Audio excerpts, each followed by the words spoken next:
Hello YouTube, this is IB back with another gameplay video with Vivi versus Edward Newgate Whitebeard. This is one of our local players who saw my last video about Vivi and disagreed that when I said Vivi was better than Edward Newgate, he didn't think that was necessarily true. So this is us getting a quick game in before locals.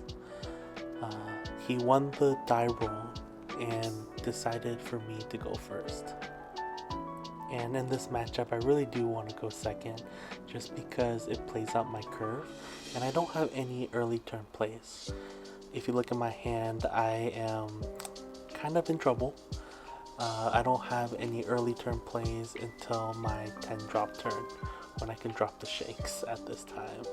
So what I'm going to do is going to be drawing, using my leader ability just to draw a card, just so I can gain that hand advantage and keep up with Newgate.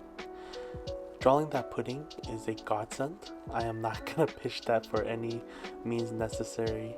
I'm just going to hold it. I don't want to get rid of that pudding too early, just because we are able to get so much value off of that one card. So he swings 6 and I take it. And my opponent decides to be aggressive, playing Makimo and swinging another 7 with Nami, which is definitely a good play, just because as Vivi, I have a really slow start. And I decide to take it because I don't want to pitch 2 cards. And the following turn, I am going to 5 Dawn, so I'm able to play that Marco to try to do some damage control.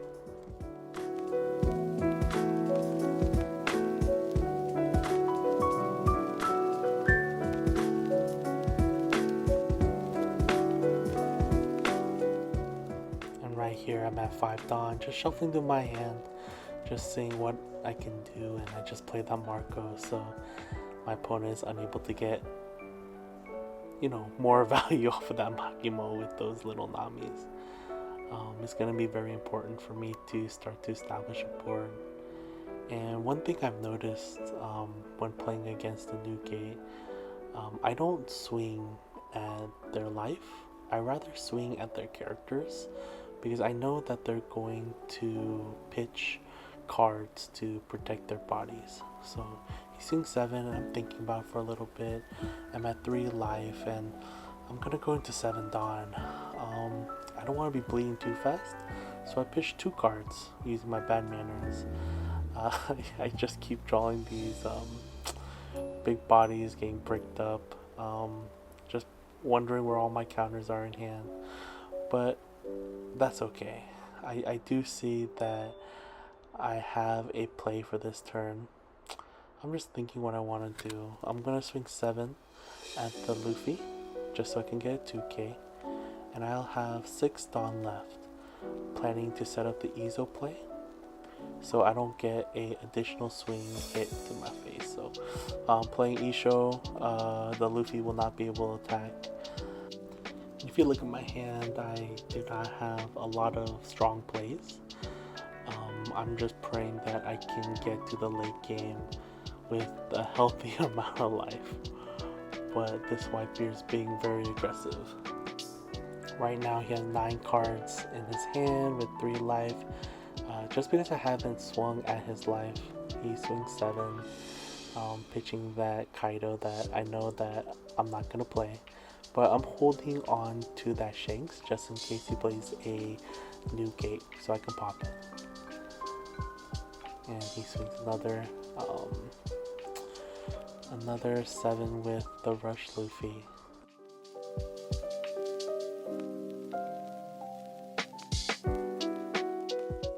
Looking at my hand, I'm just mapping out my plays. He has 9 cards in hand and he has 2 life. So I decide to go for it at this point. It's really tough going from 9 cards in the hand and dropping down to 5. And I have 2 6k bodies with 5 Dawn up. My goal here is not to rush him down, but to take resources away from Newgate. I'm trying to outgrind him. So he shuffles, I just tap. And with the 5 Dawn aside, I'm just going to swing 6 into the Luffy hoping to get counter out of his hand.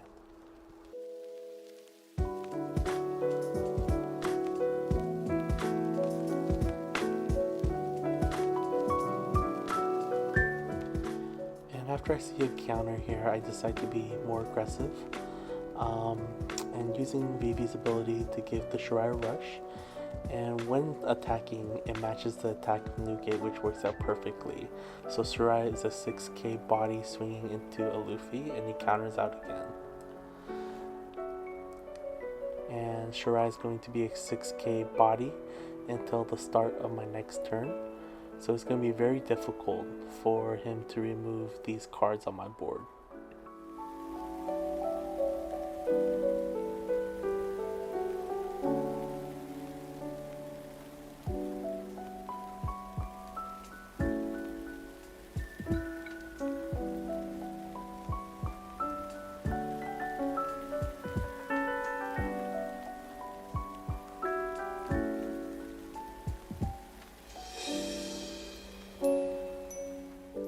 So after some thinking, the Whitebeard player decides to swing 8 at my board, which I prefer, just so I can get into the late game. So swinging 8 into my Isho, and then swinging another 8 into my Shiraya.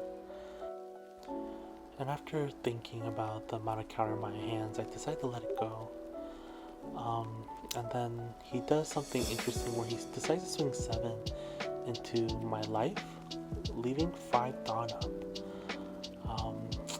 I didn't want to pitch 2 cards. If he swung 7 into Marco, it would be an easy 2k. But he swung, and then he decides to swing a 5 with Nami, which I counter out very easily.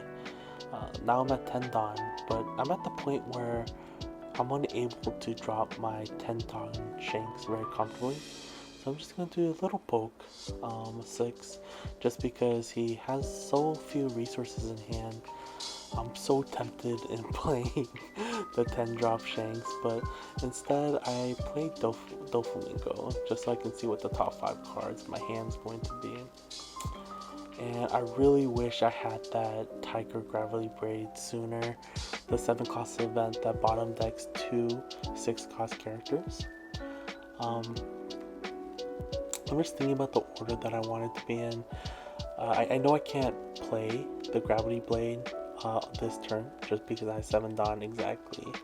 So what I decide to do is play another blocker and then use Vivi ability to draw, so I have that counter ability, so my Shanks aren't total dead cards.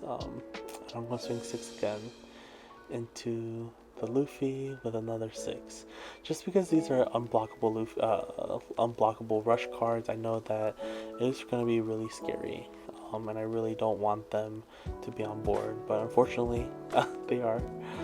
My opponent has 1 card in hand, drawing, getting 2, so I'm in a very tough situation where I'm forcing my opponent to go for a game, and he swings 7, and this is where I misplayed. Without thinking, I just pitched 2 cards when I should have blocked. But for some reason I had a mental relapse and a counter, forgetting that these are unblockable, so I just take the hit. They swing 10 and then they swing 11, and I did not have the counter for 11, so it was GG for the Whitebeard player. 1 a.m.